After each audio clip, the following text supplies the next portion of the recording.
You are listening to Attractive Relationships, the podcast where we dive deep into the art and science of relationships and communication.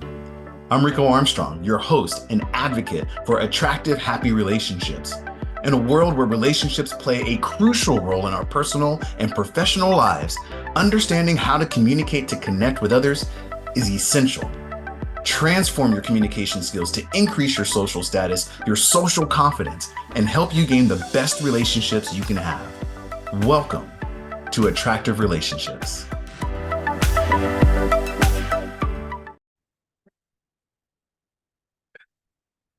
Have you ever been in an environment that's new where most of the people you are not aware of? Maybe like at a wedding, or maybe if you recently got hired on to a new job and you're meeting new people, maybe you moved to a different town. Maybe your company that you've already been at is throwing a big event where you're going to interact with a bunch of people that you barely know or don't know. Whatever those events are, those environments where it could be awkward, we all want to give a positive impression of ourselves.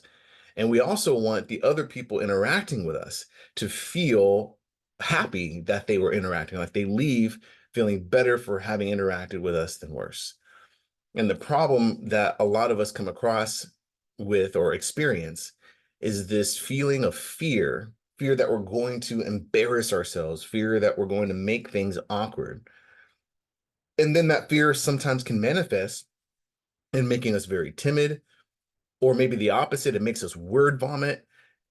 and uh and especially when there's people in the room that affect our status, like say I got a company, or if you're on a date, again, you're meeting somebody new, and like it can have a negative effect if we don't know how to move through those spaces.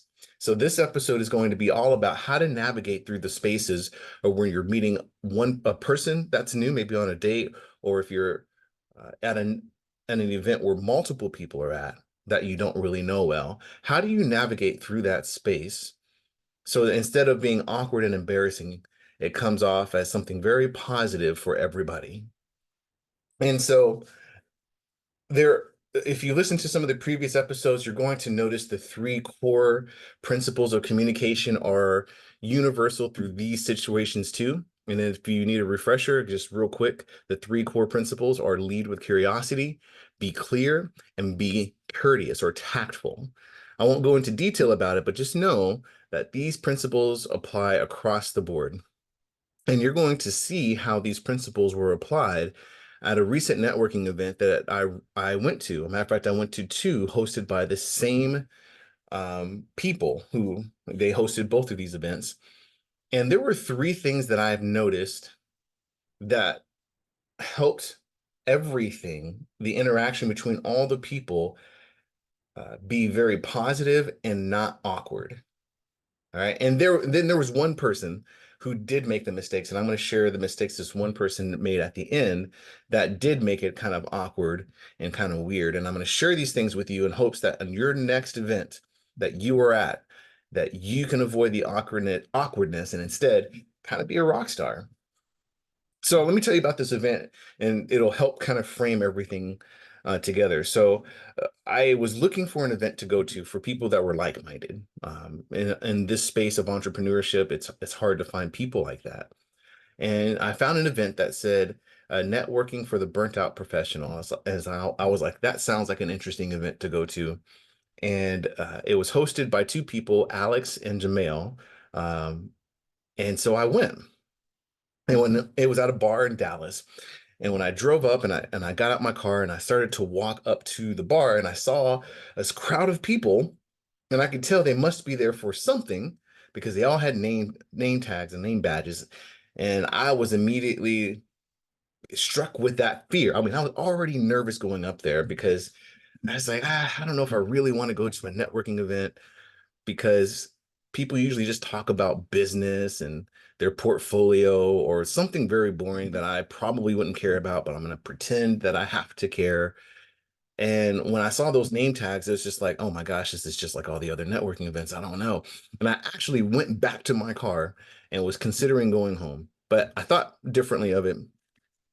And when I walked up to the bar, the outside patio, Jamel, one of the hosts, he says, "Hey man, it's good to see you." And he had this kind of manly presence and this tone that was very both confident and warming at the same time. And that is one of the first things that I would say is highly underrated, but extremely powerful, is your tone that you use when you are around people delivers a message of who you are.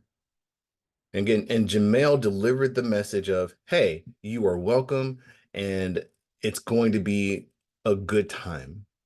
All just with that's not what he said, but that's what his tone was. And so he introduced himself, he gave a firm handshake, and he invited me to go grab a drink and come back, which, by the way, leads to the second tip. So the first one is tone. Give off a tone that's not shy and timid, like, oh, I'm not good to see. Like, but you do want to give off a tone that says you are not afraid to be seen. And usually that tone is, and not to go into details of the three different types of tone, but a tone to be something similar to what you hear from me now, right? As opposed to this, I want you to listen to me now. Like that's very demanding. But if you talk like you're talking to your best friend, or maybe have a slight supplicative tone where everything at the end kind of goes up just a little bit, but not too much, that kind of gives the both confidence and warmth when we play with this neutral tone combined with a little bit of warmth. It conveys warmth and competence, which again, in this book, if you can see on the video, if you're watching on video, there's a book called Cues from Vanessa Van Edwards. She talks about how charisma is just a demonstration of both warmth and competence, and our tone of voice is often very overlooked, but extremely powerful. Now, going into the second thing that I thought was really awesome is that he said, go get a drink and come back, which is exactly what I did. I got a drink and I came back. And that leads to the second point, because when is the best time to really engage in small talk? If Jamel, the host who demonstrated his warmth and competence and charisma as soon as I walked up, if he were to stop me right then and there and just started like chit-chatting and having it in whatever topic that could have came up, chances are I still would have felt awkward, and you might have felt awkward too. And in fact, there's a psychologist who studied how people are interacting in networking events, and they discovered that the best time to initiate real conversation with people at an event is not when they first walk in. And it's not even when they might, if it's cold outside, check their coat or any of that stuff. And it's not when they're in line for a drink. The best time to interact with people is right after they have something in their hand, probably a drink. Even if it's at a place where there's no alcohol, like if they have a glass of water or whatever, glass of tea, having something in their hand is comforting for us for some odd reason. And then if as soon as somebody's leaving the bar or leaving the drink station, if you then start a conversation with somebody, that person is probably going to be grateful to you, especially if that person doesn't know anybody, because that is the point where they're going to be like, okay, I've settled in a little bit. I don't want to be awkward and not talk to anybody. I would love to talk to somebody now that I'm settled in. And you could come in at that point and be their saviors. Like that person's going to be grateful. It's like, thank God I'm not awkwardly by myself. Hey guys, real quick, I'd love to connect with you beyond these episodes, which is why I'm excited to tell you that Attractive Relationships recently started an exclusive newsletter just for you. You'll get behind the scenes stories and additional exclusive content to aid in building your personal attractive relationships. So if you'd like to be kept in the loop, simply click the link in the description below the episode. And so that's tip number two. Tip number one, again, check your tone. Tip number two, engage with people soon after they have their first drink. Or the reverse can be true too. After you have your first drink, if somebody is not does not have these tools that you have now, that's the best time to confidently come up with the right tone and initiate a conversation with somebody. Or you could do that. Uh, and so then that's what happened. I got my drink. I started interacting. And this is where I saw the third point. And really, again, this book Cues, I saw it. Now, I keep mentioning the book Cues by Vanessa Van Edwards because I really love this book. It was just really interesting to see a lot of the things in this book was actually played out in this networking event. And we never talked about this book. I doubt most of the people at that event read this book but nonetheless, it played out. The things in this book played out there to success. And here's the third thing that happened at that networking event that was really cool is the small talk, which is, I think, where most of us really struggle. What are the best questions for small talk? Because if you remember just recently, I was just saying how I was kind of nervous about going to the event. I didn't want to have a conversation about work necessarily, or portfolios, or the greatest marketing strategies, or I didn't necessarily want to walk into that conversation. I just wanted to connect with people and have a good time with like-minded individuals. And so usually the questions that we often ask is like something along the lines of, so what do you do for work? And then the conversation ends up being about work. What I found interesting was the conversations were a little bit different, and there were just slight differences. So I'm going to give you a few questions if you struggle with small talk, a few questions that you can ask that will open up the possibilities of something beyond what we're probably accustomed to, such as, what do you do for work? And one of them is, instead of asking what people do for work, what I like to lead with is, where are you from? Where are you from? And the reason why I like to lead with that as opposed to where do you work is because I have found most people do not like where they work. Most people. Now, some people will light up. They're like, oh man, I got the best job ever. But how often have you asked somebody, where do you work? And they light up and like, let me tell you, I work at, and then how many people get giddy about where they work? Most people don't. And when we ask that question, what it feels like on the opposite, on the person receiving that question, what it can feel like is that, hey, I'm being sized up and defined by what I do. And if I don't like what I do, or if I feel like what I do does not give me a certain status in society, I am now feeling awkward and anxious to share with you because I'm going to wonder how you're judging me. But when you ask the question, where are you from? Nobody has those kind of reservations. In fact, people do get excited. So recently I went to a second networking event after that one. And the question came up in this group of people that just grabbed their drinks.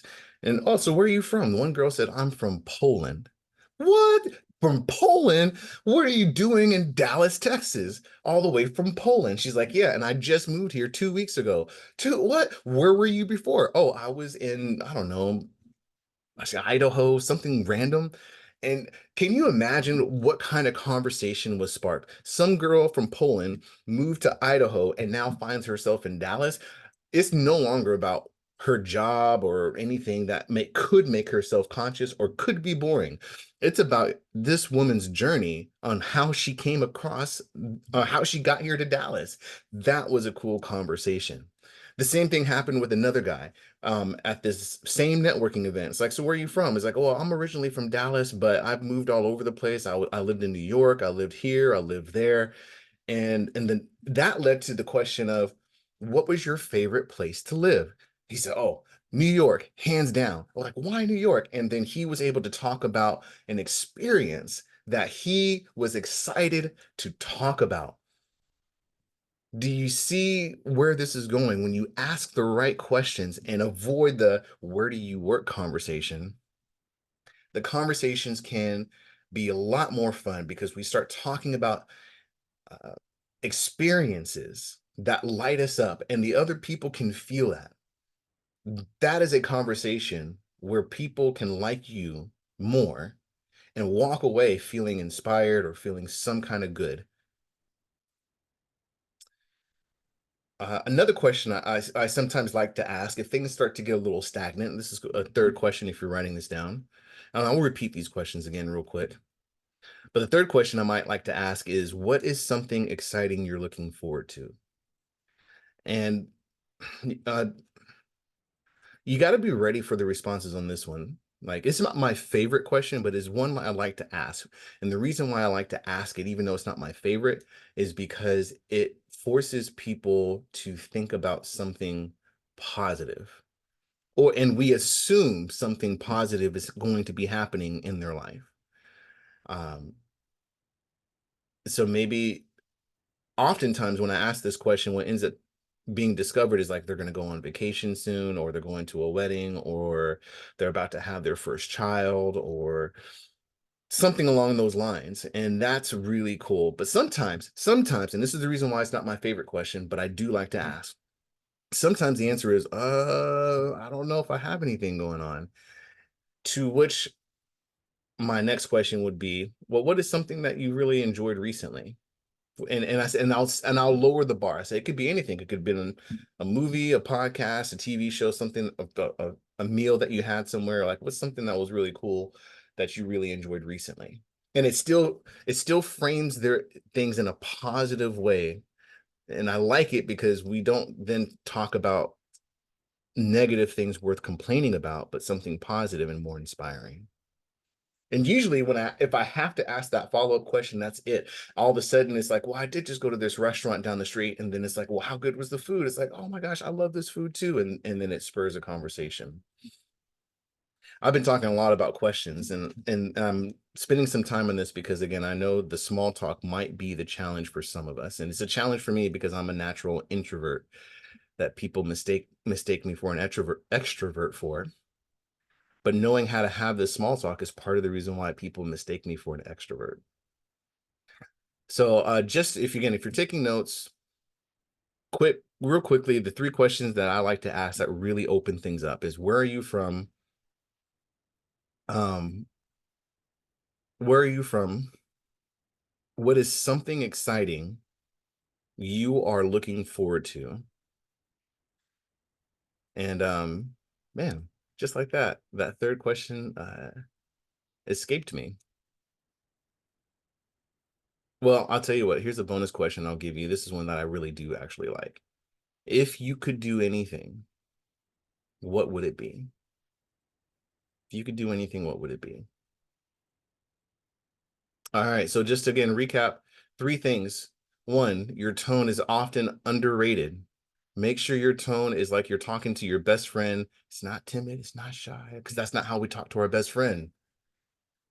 Number two, engage with people right after they get their first drink.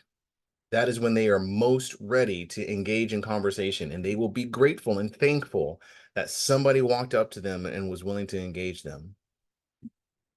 And number three, ask those questions and avoid the question of what do you do for work? Interestingly enough, there was one person at the networking event that did make that mistake. And it was a really sweet gentleman. He was an older guy, like he could have been my grandpa, is what it seemed like. Super nice. It's like, what do you do for work? And I was like, I'm not here to talk about work, but I am obliged the question. And then he just started talking about himself and his experience and over his 60 or 70 years of life. And he walked away probably feeling great. And I walked away like, this guy knows nothing about me. And I can't remember what he said either, because we didn't talk about experiences. We were just talking about a checklist of accomplishments he did. So taking it full circle, avoid the mistake of talking about yourself too much, but instead lead with curiosity. And it's one of those core things when it comes to communication. Be interested instead of interesting. And I'm going to leave this podcast here with you. I hope this helps. Again, lead with curiosity, be clear, be courteous, use the right tone, engage with people at the right time, and ask the right questions. And the next time you are at a wedding or at a party or even on a date, this stuff works on a date too, by the way, you will find that people see you as more charismatic, more confident, somebody that they look forward to seeing again if it were to so happen. I'll see you guys on the next episode.